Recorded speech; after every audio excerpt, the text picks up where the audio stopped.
Hey guys, it's JW, and I'd like to welcome you back to day number 99 of the reading from the book 365 Days with Self-Discipline on Applying Knowledge.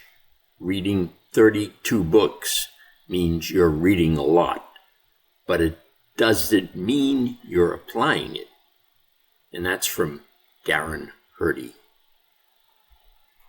It's day 99, so you've already read or listened to 98 entries, with most of them offering tips you can immediately implement in your life.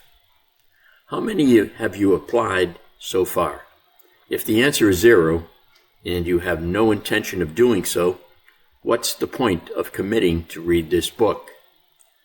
Whenever you're reading a non-fiction book for educational purposes, try to find at least one important lesson that you'll apply in your life. It doesn't have to be anything big. The point is to develop a habit of applying at least one knowledge from each book you read. I'll give you some examples from my own reading list. When I read The One Thing by Gary Keller, I decided to always seek only one key action to improve any given area of my life.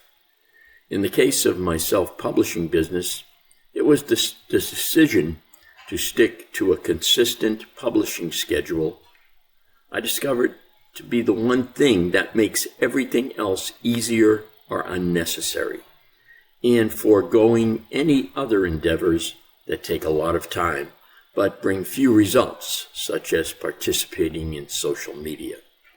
When I educated myself about dividend stock investing by reading some books, countless articles, and blog posts, I used their suggestions for building my own portfolio.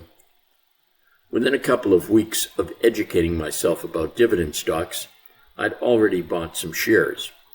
When I read 2 practical books about rock climbing, I identified a technique I considered to be a key tool for self-improvement, establishing a specific intention prior to scaling a wall, such as an intention to focus on proper hip positioning, and started using it during my workouts. If you finish a nonfiction book and don't act upon any of its suggestions, you've wasted time. When reading, always think about how you can apply the teachings to your own life, not how you can finish the book faster so you can get on to another book.